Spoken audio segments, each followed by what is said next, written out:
Jibu, what we do is we equip entrepreneurs to launch safe drinking water franchises in East Africa. So the situation in East Africa right now is that there's a slowly increasing general access to raw water, but access to safe drinking water is still virtually non-existent for about 90% of the population, even in the urban context where we're focused. So 3.4 million people die every year as a result. And more specifically, we're addressing the issue that about half of all development sector water projects fail within 2 to 3 years, primarily because there's a lack of local ownership and proper incentives on the ground. So the lack of opportunity for local ownership spreads beyond the water sector. Unemployment rates are astronomical, greater than 85% in some of the places where we operate. And the trend has been that the private sector sticks to company-owned models, while the non-governmental sector generally does not have an organically profitable business model to offer to local entrepreneurs. We can go on to slide 3, Hallie. So Jibu's solution is to address the systemic roots of the opportunity crisis and the water crisis by giving co-invested entrepreneurs a real eye-to-eye partnership opportunity. So we finance and support entrepreneurs to launch organically profitable drinking water franchises. In addition to financing, we provide a full business-in-a-box package of the necessary tools and then the ongoing support that our entrepreneurs need to launch and 100% own a successful drinking water business. So even beyond this, our goal is to equip and develop entrepreneurs into smart social entrepreneurs that will ultimately lead and grow the small and medium-sized enterprises that will fill the missing middle in East Africa. We can go to slide 4. Jibu in a box. So what we're actually providing in the Jibu in a box is a water treatment system, water storage tanks, bottles, a small delivery vehicle, marketing, step-by-step business plan, really everything that the entrepreneur needs as a turnkey startup package to start the safe water franchise. So each franchise, the unique value proposition or it's designed to be hyper-local and hyper-efficient. So each franchise is focused on just a 2-kilometer radius.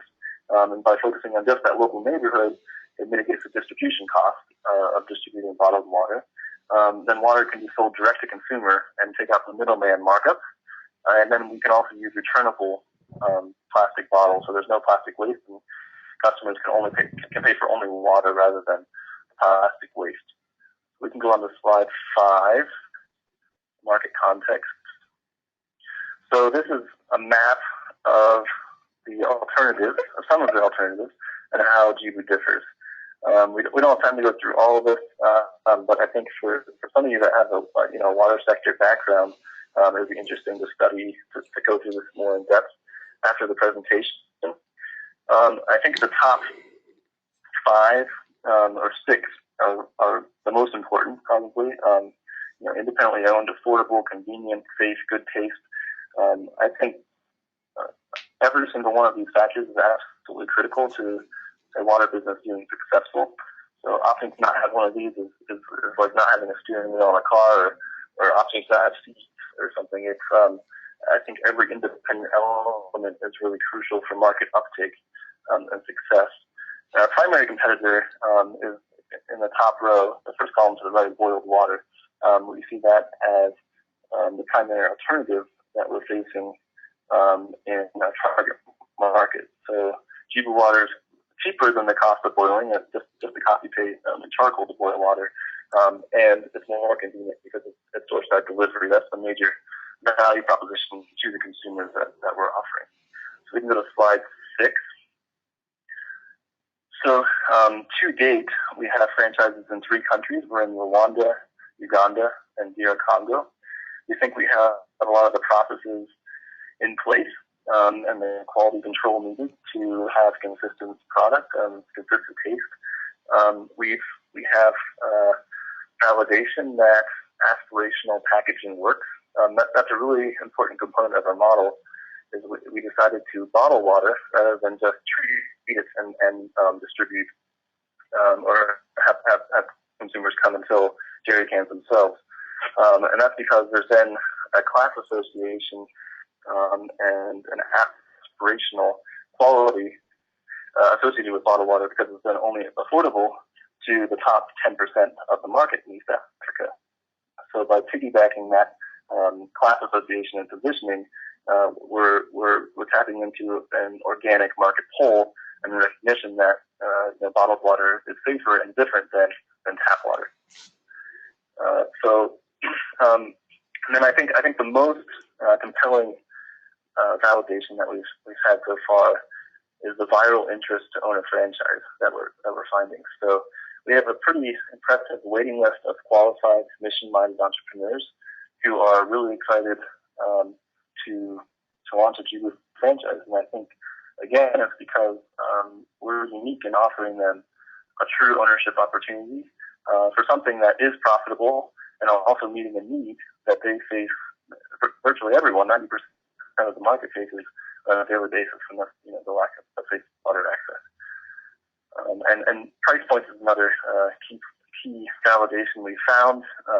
Originally, we were coming at a much lower price point, and our local partners said it was so low that there wouldn't be price reasonableness in the local market. So we've actually found that there's more demand with a slightly higher price point than with a lower price point, even though we're still less than the cost of boiling.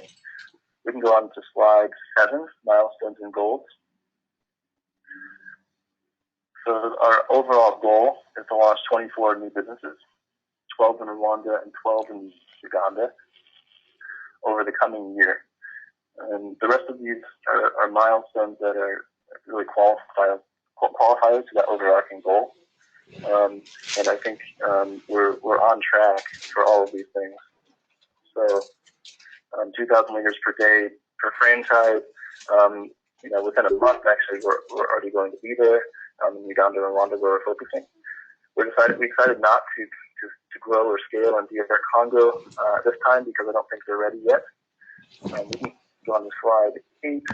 I'll start going a little quicker because I think we're out of time otherwise. So how we're structured is 3 tiers. There's Jibu Corporate, which is Ian Howells, our CFO, Randy Welsh, co-founder, and my father, actually, and then our pro bono staff and advisory team, regional developers who will be ultimately growing the total number of franchises, and then franchisees who are single unit owner operators on the ground of each franchise. So our plan for next year is to go forward with the 2 regional developers we have and have each of them launch 12 new franchises. We can go on to slide 9, impact by 2020. So you can see that our impact goes a lot further than just making safe water radically affordable.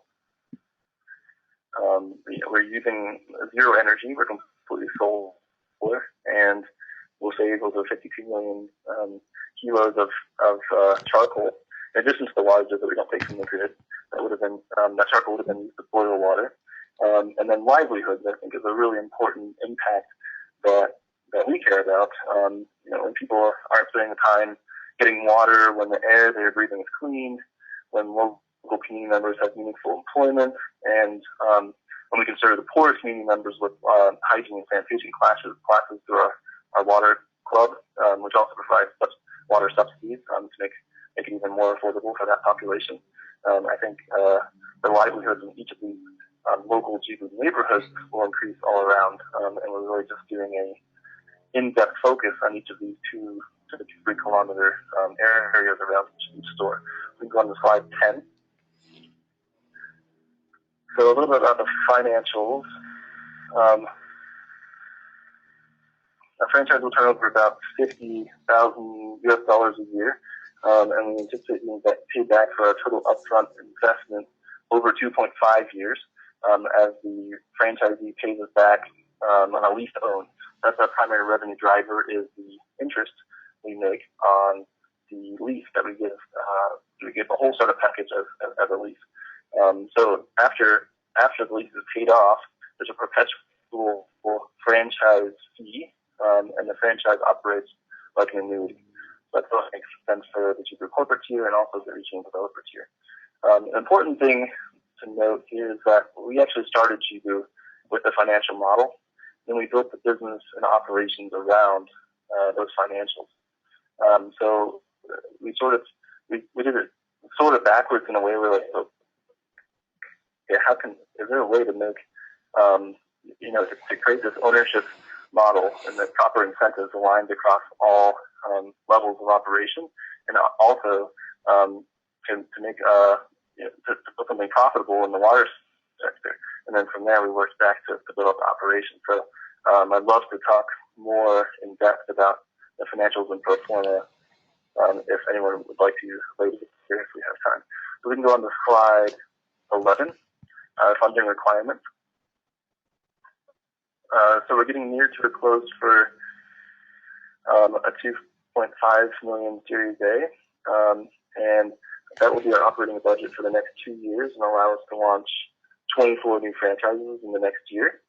But I think primarily it will get us to an adequate cash flow that will allow us to raise only debt instruments from here on out.